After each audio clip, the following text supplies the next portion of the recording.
cette femme dont il a cité le nom.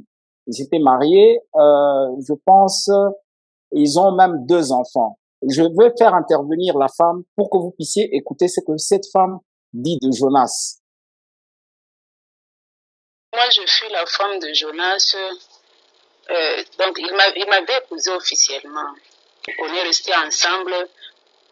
Oui, on a eu 2 enfants avec lui. Bon, par après, plutôt, il a décidé de me quitter. Il m'a laissé avec ses enfants. On a commencé avec lui en 2004 qu'on a commencé. Maintenant, il fallait faire le mariage en 2007. Oui, en 2004, on était de Chiander. Ces années-là, 2004, 2005, 2006. Normalement, on devait s'épouser en 2006. Bon, il y a eu des compressions là. Il a commencé à aller par-ci, par-là. C'est pourquoi c'était en 2007. Même en 2007, ça n'a pas eu lieu, le mariage comme... J'aimerais savoir, les premiers enfants étaient nés en quelle année et le deuxième enfant était né en quelle année? Oui, la première, c'est une fille en 2007. Le deuxième, c'est un garçon né en 2009. Ah, la première, c'est une fille née en 2007. Le deuxième, un garçon né en 2009. En 2009, oui.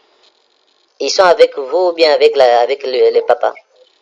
Ils sont avec moi tous les deux. Ah, donc les 2 enfants qu'il a avec vous sont avec vous, non pas avec lui? Non, oui, ils sont avec moi tous les deux, oui. Mais souvent, il dit qu'il a 5 enfants. Quand il compte les 5 enfants, il compte aussi vos 2 enfants. Non. Et ce n'est même pas 5 enfants. Parce que moi aussi, quand j'étais avec lui, je pensais que la Laetitia là qu'il parle pendant son témoignage. Oui. Oui, moi je pensais que c'est elle qui était la fille aînée. Par après, ça vient ma fille Chélie. Ce n'est que quand j'avais eu la deuxième grossesse que je me suis rendu compte que avant Laetitia là, il y avait d'autres filles encore. Il y a 3 filles avant. Et ces filles-là ont déjà même mis au monde au moment où je vous parle, parce que l'aînée a même 4 enfants. La deuxième a un enfant, je pense. C'est moi la troisième qui n'a pas encore mis au monde. Maman Didi, vous voulez m'aider pour me parler de ces Jonas Yedi Dialoukou Tumpala, je ne sais qui, et que vous avez dit qu'il était le diable en personne, tout ça. Vous avez dit que vous voulez parler à tout le monde, vous voulez que le monde entier vous écoute, c'est ça? Oui, je vais parler, mais il faut laisser d'abord que le Saint-Esprit puisse nous orienter. D'accord. Parce que moi, ce qui m'a fait du mal, c'est quand il a commencé à parler, je dis non. Je peux se permettre à parler comme ça. C'est pourquoi je voulais vous dire qu'on soit en contact avec vous. Le moment opportun, je veux parler. Ça vous a fait mal parce que... Je veux tout parler. Je comprends. Moi, je sais ce qu'il est. Et depuis que je suis avec lui, moi, je peux vous rassurer qu'il n'a jamais cru au Seigneur. Waouh. Il n'a jamais cru. J'ai vécu des histoires avec ce monsieur. Des histoires, je peux vous le dire. Et quand il dit qu'il est pasteur, j'étais avec lui dans la même maison, j'étais dans la même maison. Un jour, il est parti à Colésie, on l'avait appelé dans une église là pour témoigner. Il a fait 2 semaines.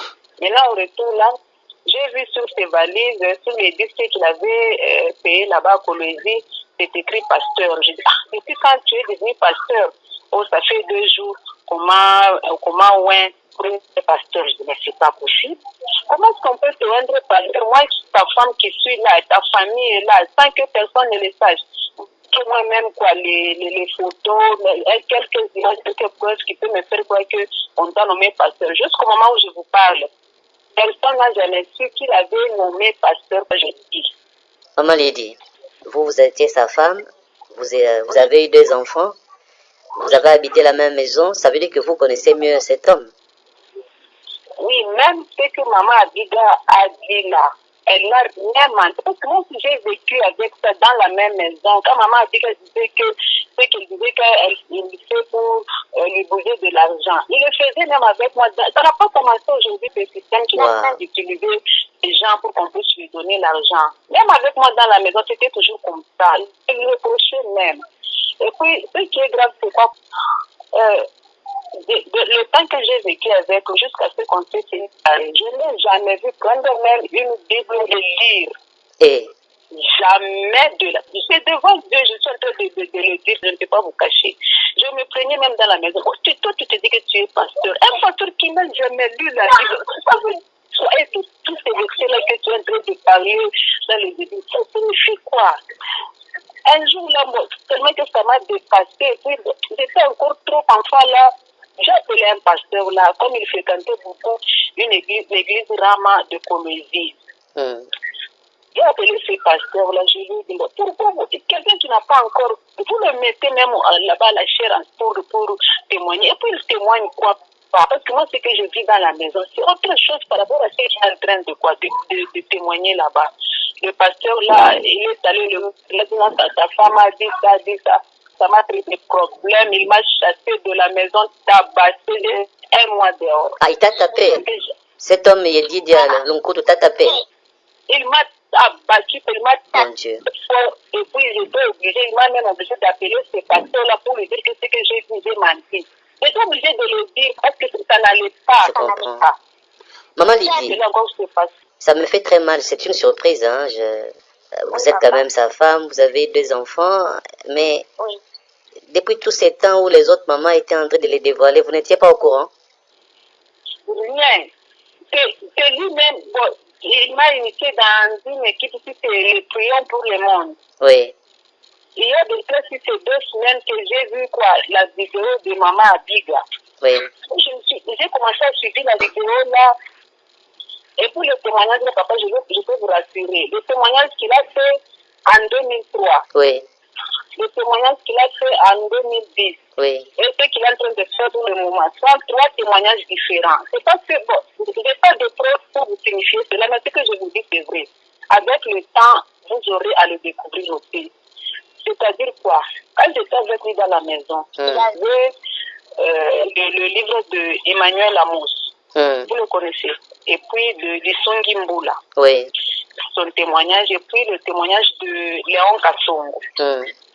Ces 3 témoignages, ce sont des témoignages qui étaient en train de lire chaque fois quand il veut aller témoigner quelque part. Je le vois avec ces 3 livres-là en train. Parce que moi, j'ai vu les témoignages de Songi Mbula et d'Emmanuel Amos. Comme ça fait longtemps. Alors, quand il est en train de parler de certains Hélène Maïglou, là, ce sont des sirènes là qu'il a trouvé chez Songi Mbula. C'est pas lui qui avait épousé ces femmes-là. Ok. Je vois. Le Sungimbola, oui, a dit donc je comprends. Il a pris la sirène de Sungimbola, il a fait comme si c'est lui qui a, bon, pour que ça soit vrai. Hein. Comme ça, il dira aux gens, la même sirène avait épousé le Sungimbola, m'a aussi épousé. Ah oui, c'est un peu ça. Et puis quand il dit que non, moi je suis secrétaire du diable, papa, c'est faux et archi-faux, je vous dis. Oui, il n'était ici à Likasi qu'un simple, bon, vous voyez les catcheurs d'ici à Likasi. Oui. Comme ça que des sorciers, ils ne sont même pas des grands, comment est-ce que je peux dire, des grands magiciens là qui utilisent la magie blanche ou rouge, non. Ce sont des simples sorciers d'ici. Bon, quand est-ce que lui, il a appris à la magie catholique, tout ce qu'il est en train de vous dire, ce sont des sorciers. Même son père, un jour, quand les conflits ont commencé, là, son père me demandait, bon, quand il passe dans des églises, là, il témoigne quoi? C'est qui m'avait aussi étonné quand son père m'avait demandé ça. Je dis à son père, moi je n'ai pas vécu son passé. C'est vous qui le connaissez mieux que moi, parce que vous avez vécu avec lui depuis les temps anciens. Mais vraiment, son papa me dirait que vous, les pentecôtistes, vous êtes des désordonnés vraiment. C'est ce que son papa m'avait dit. Maman Lydie, quelqu'un de sa famille nous a appelé pour nous dire que sa maman qui est morte, comme lui vous dites qu'il était catcheur sorcier, on m'a dit aussi pareil par les gens de sa famille qui n'a jamais été magicien, grand magicien comme il dit, secrétaire de Satan. Il avait touché les fétiches pour être catcheur, gagner dans les rings, et puis c'est lui qui avait même tué sa maman. Vous avez entendu cette version dans sa famille? Oui, j'étais même au deuil de sa maman. On l'avait mis dans une réunion là pour lui dire que non, c'est toi qui... Bon, vous savez, sa famille, sa famille fréquente l'église catholique. Oui. Les catholiques croire des choses qui sont spirituelles, c'est un peu compliqué. Eux ne croient pas tellement. Mais s'ils ont un problème, je disais que sa famille savait que c'est lui qui avait tué sa maman. Parce que quand sa maman était morte, moi j'étais encore avec lui, on vivait avec lui dans une même maison, on était mariés pendant ce temps-là. Oui, on l'a mis dans les réunions la famille que je n'ai pas assisté, hein, comme c'était ma belle famille, je n'ai pas assisté, mais quand même, c'était pour lui dire que c'est lui qui était à la base de la mort de sa maman. On l'a accusé par après. C'est alors qu'il a dit, oh non, si c'est comme ça, je vais quitter pour aller m'installer à Lubumbashi. Par après, bon, sa famille a commencé à se réconcilier, ils ont repris dans leur rédaction normale, c'est un peu ça. Mais c'était vrai qu'on a dû accuser des dossiers. Maintenant, je suis content que vous ayez dit qu'il fut quand même un sorcier. Puissiez dire qu'il était quand même un sorcier quand il a fait son catch. Maman, il n'a jamais fait des catch. Lui, il était, comment on les appelle, les accompagnateurs, ceux qui accompagnent les catcheurs. Ah, ok, je vois. Oui, il y a des jeunes gens qui sont, ils peuvent prendre même le sac de catcheurs, quelque chose comme ça. Il n'a jamais fait le catch. D'accord, là aussi il a menti encore. Oui, il a menti. Ok. Même son témoignage, quand il dit qu'il a fait, bon, je ne sais pas si les gens ne se rendent même pas compte. Quand il témoigne que non, il a fait 25 ans, il a servi le diable pendant 25 ans. Oui. Parce qu'il est de 1978. 25 ans, c'est-à-dire en 2003. En 2003, c'est alors qu'il a commencé son témoignage. Donc, on l'a délivré en 2003. La même année, il a même commencé son témoignage. Quelqu'un qui a servi le diable pendant 25 ans et Dieu peut le délivrer en un seul ou 2 jours, bien 1 mois, et puis c'est tout, il commence déjà à témoigner. Wow. Et puis, les évangélistes là qu'il avait délivré, soi-disant délivré, parce que moi je n'ai jamais dit qu'il a été délivré. Les évangélistes qui avaient dit qu'il a été délivré. Oui.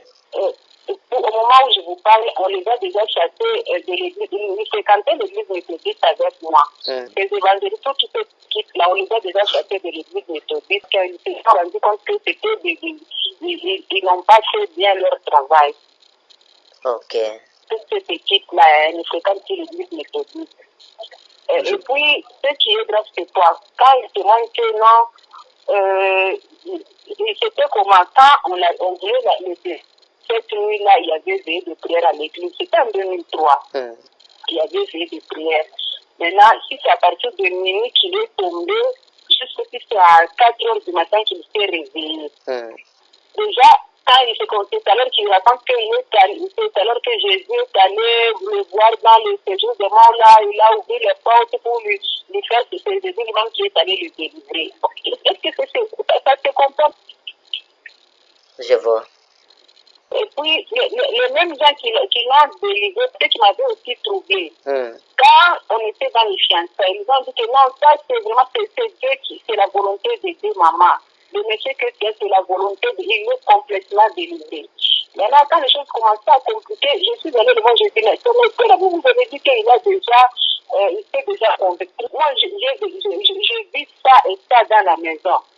Les mêmes personnes se sont retournées contre moi pour dire que non, ça tu étais pressé. Il fallait demander la volonté de Dieu. Voilà, je comprends. Et sa femme actuelle, vous connaissez sa femme actuelle? Bon, je ne sais pas, je peux la connaître, mais je ne connais pas son nom. Parce que la femme, après moi, il a eu une autre femme à Lubumbashi, il a épousé, ils ont eu 4 enfants. Sa femme là est partie.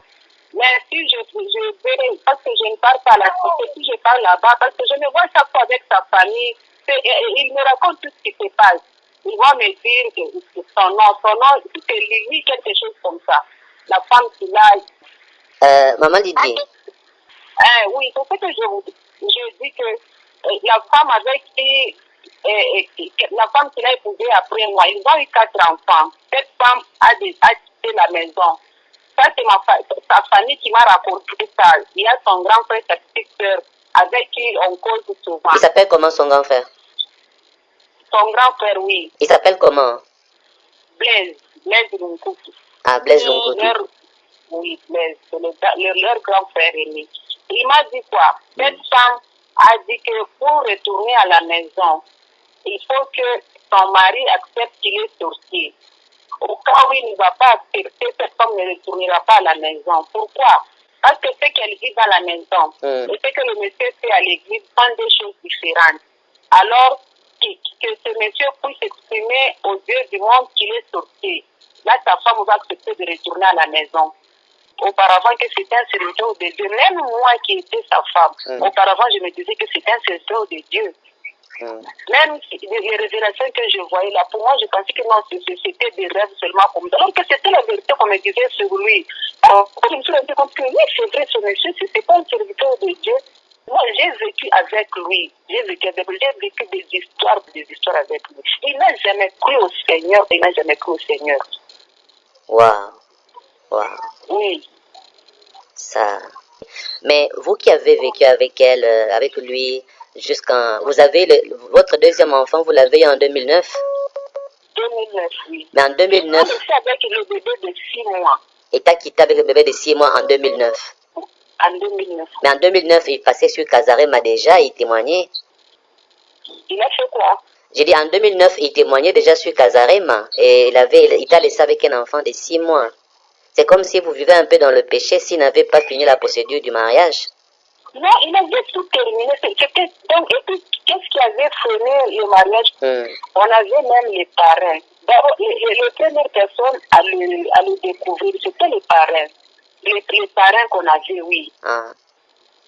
Ils m'ont appelé un jour pour me dire que non, et c'était parce qu'il avait déjà tout, la dot, il a tout terminé, la prédot, il a tout donné. Maintenant, un jour, les parents, parce que eux aussi, ils priaient beaucoup, ces parents-là. Oui. Un jour, il me fait venir pour me dire que non, vraiment, désolé, nous, on n'a pas de problème avec, c'est pourquoi on t'a fait venir ici chez nous, mais on a des problèmes avec mon monsieur là.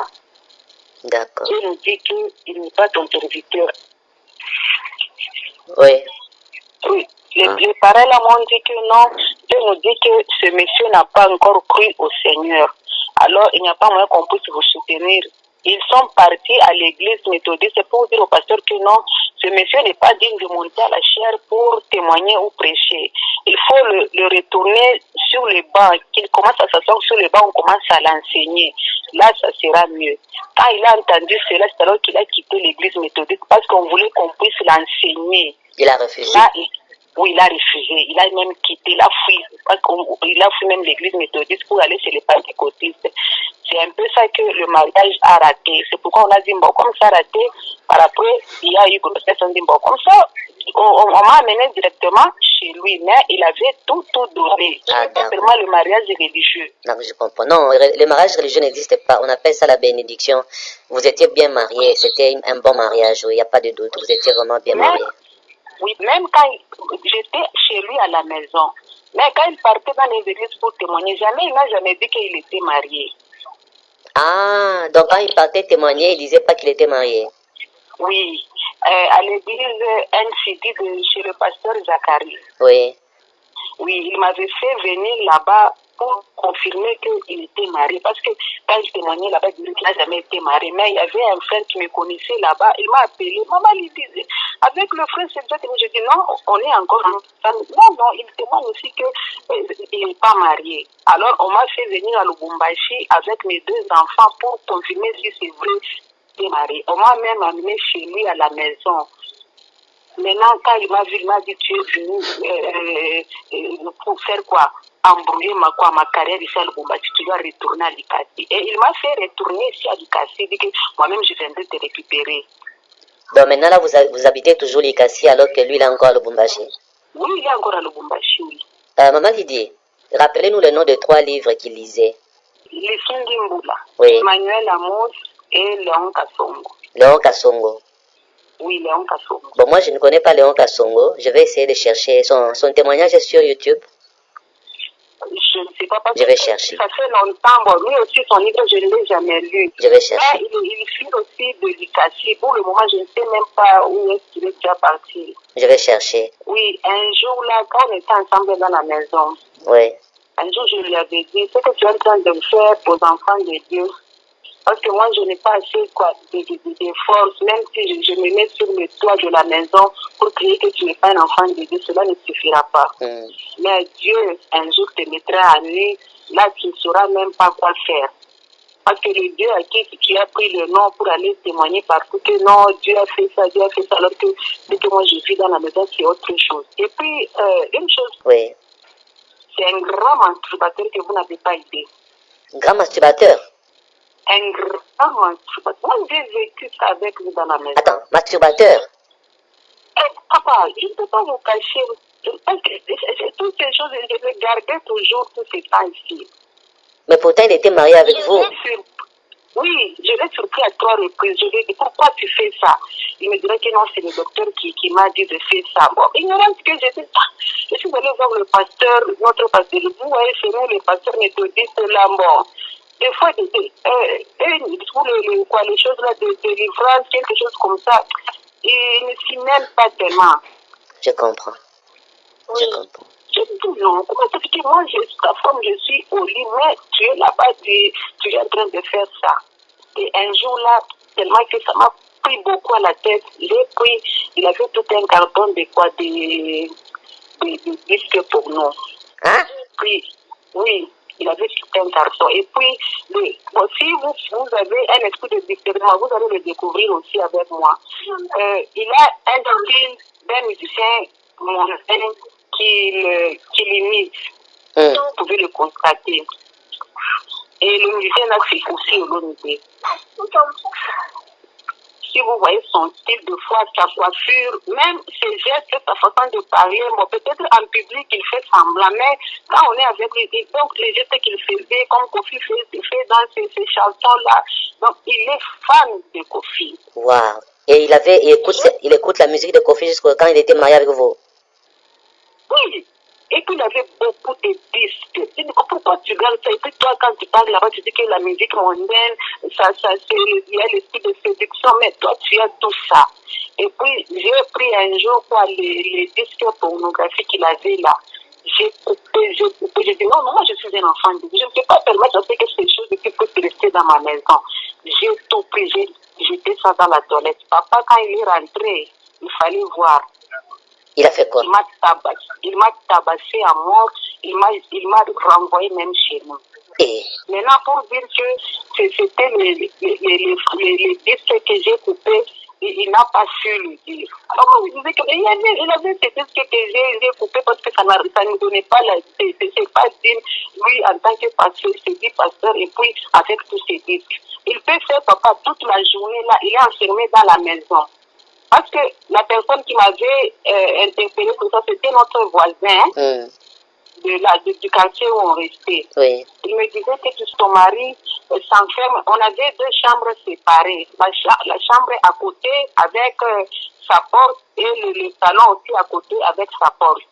Maintenant, quand il s'enfermait dans la chambre pour regarder quoi, le film est là pour nous. Pornographique. Le voisin là, oui, je ne sais pas comment il s'est connecté aussi pour regarder aussi ces mêmes films là chez lui, à côté, de l'autre côté du mur. Lui aussi, il voyait les mêmes films qu'il regardait. Donc, il peut faire toute la journée, il est enfermé dans la maison en train de regarder ce genre de film. Alors, ça m'énervait. Vous pouvez faire même 2 semaines, 3 semaines, il ne se touche même pas, mais il faisait toujours ces trucs-là. Un jour que je l'ai surpris, comme il me dit, pourquoi tu fais ça alors que moi je ne suis pas digne comme ça. Je l'ai dit, non, c'est le médecin qui m'a dit de faire ça. Quel médecin qui peut te dire de ne pas toucher ta femme et d'aller faire ça? C'est toi qui expliques que la masturbation c'est un péché, mais toi tu le pratiques. Pourquoi tu es comme ça? Oh non, pardonnez-moi. Bon, j'ai accepté. Mais par après, il a continué. Je me suis dit, ah non, cette fois-ci, je ne dirai rien. Continue seulement. Mais le Dieu avec qui tu es en train de témoigner que non, Dieu a fait ça, Dieu a fait ça. Un jour, le jour viendra. Il te mettra. Peut-être moi, je ne serai plus là. Mais il te mettra. C'est comme ça que je le disais toujours. Maman Lydie, si vous êtes convaincue, puisque vous étiez sa femme, vous êtes restés ensemble jusqu'en 2009. Vous avez eu 2 enfants. Vous connaissez cet homme mieux que beaucoup de gens dans le monde, mieux que moi. Est-ce que par hasard, ayez le courage de me dire, est-ce qu'il était vraiment un serviteur de Dieu quand il témoignait avant ou depuis longtemps il ment les gens? Est-ce qu'il fut vraiment un serviteur de Dieu à un certain moment de sa vie? Non, pour moi, je ne pense pas. Parce que je vous dis, qu'en 2003, il a commencé son témoignage. En 2004, c'est avec lui. à partir de 2004, j'ai commencé à avoir des révélations quand on me disait que non, ce type est en train de me mentir. Moi aussi, je ne croyais pas. Tellement que je l'aimais là, j'étais un peu comme moi, je me suis toujours dit que j'étais obsédée par lui. Je ne croyais même pas en ce qu'on me révélait là. Et un jour, il m'est arrivé, on me dit que ce type ici, un jour, il finira par te fuir et te laisser avec 2 enfants. Je l'appelle, je lui dis, on me dit qu'un jour tu me fuiras et tu me laisseras avec 2 enfants, alors que nous ne sommes que dans des fiançailles. Ça veut dire quoi? Lui, il me caressait, je lui dis, non, tu n'as pas confiance en moi, je suis un serviteur de Dieu. Mais dès le début, papa, moi, on me disait qu'il n'est pas un serviteur de Dieu. Il n'est pas un serviteur de Dieu. C'est quand je suis entrée dans la maison, c'est alors que je me suis dit, moi, c'est depuis longtemps qu'on me disait qu'il n'était pas un serviteur de Dieu. Je comprends. Oui, c'est un peu ça. Dire qu'il était dans le Seigneur et puis il a retourné chez Satan. Il a toujours été chez Satan. Wow. Parce que moi, c'est en 2004 que j'étais avec lui. Lui, il a dit qu'il a servi les œuvres pendant 25 ans. Et en 2004, j'ai commencé avec lui. Bon, je n'ai jamais vu. Et puis moi, il me mentait, il m'a bouffé l'argent. Comme maman Abiga a témoigné là. Oui. Il m'a bouffé l'argent, vous n'avez pas idée. Parce que pendant ce temps-là, c'est moi qui travaillais, lui il ne travaillait pas, il disait que non, Dieu ne m'a pas encore montré le travail que je dois faire. Le parrain là, il travaillait à une entreprise là, il était entrepreneur. Il a dit, comme je suis entrepreneur, là, tu aussi, comme je vais te marier, tu dois aussi commencer à travailler, ta femme, ta fiancée aussi travaille, comme ça vous allez commencer à vous épauler. Il a répondu carrément au parrain que non, Dieu ne m'a pas encore dit que je dois commencer à travailler. Mais il ne faisait que mendier mon argent. Pour moi, ignorante que j'étais, moi je ne faisais que lui donner. Aujourd'hui, il vient, c'est la tête qui me fait mal, je suis partie à l'hôpital, on me dit qu'il y a quelque chose, il faut qu'on m'opère. Demain, il vient.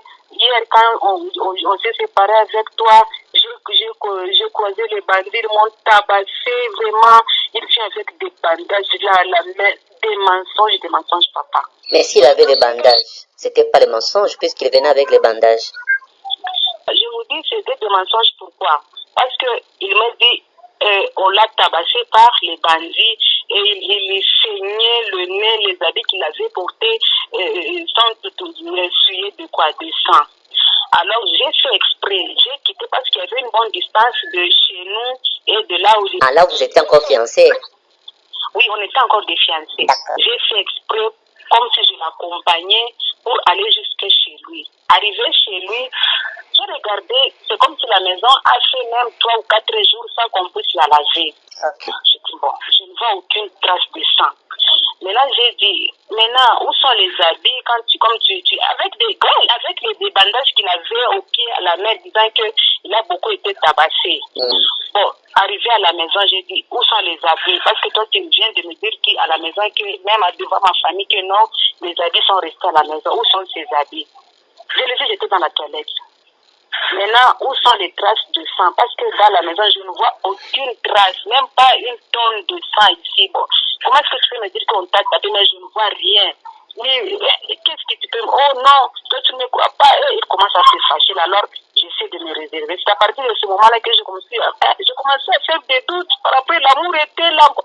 Non, on vous comprend. Je vous comprends parce que quand il y a l'amour, il y a l'amour. Hein. Bon, vous êtes Lydie, c'est un prénom. C'est quoi votre nom de famille? Moi, c'est Lydie Samba Majita. Ok.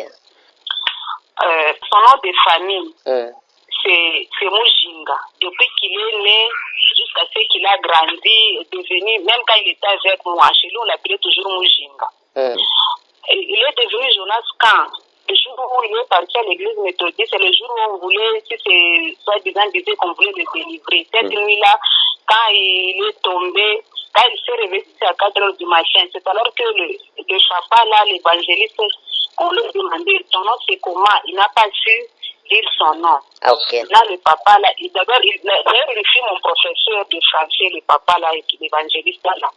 Et il lui dira qu'à partir de maintenant, ton nom, c'est Jonas. Ça va, je comprends. Maman Lydie, mes crédits risquent de finir, il me reste quelques minutes seulement. J'aimerais savoir tous ces livres, pourquoi il fait ça? Vous avez l'idée? Parce que les gens pensent qu'il ne lit pas, que tout ça, ça vient de sa tête, qu'il a vraiment vécu ces choses. Mais c'est quoi sa technique? Pourquoi il a la facilité d'avoir tout dans sa tête pendant qu'on est en train de le filmer sans lire? Comment il fait? Bon, moi, je me suis dit qu'il a appris ça du diable. Même sa façon, les versets bibliques qu'il est en train d'utiliser souvent.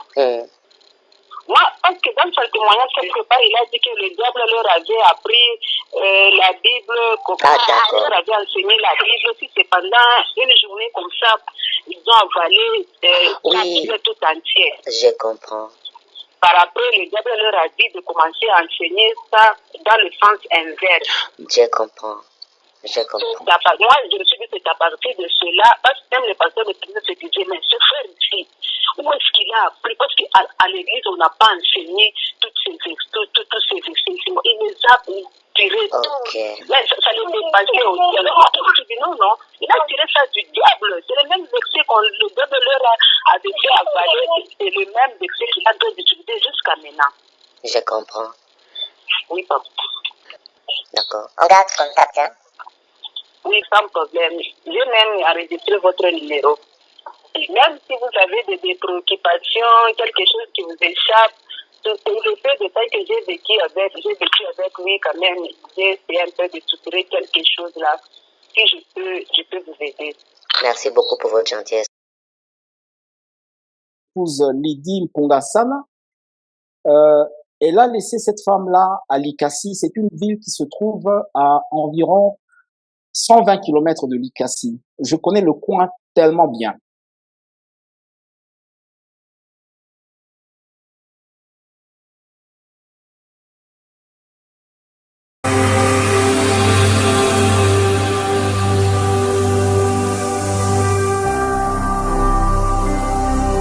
Jésus-Christ TV, vous connaîtrez la vérité et la vérité vous affranchira.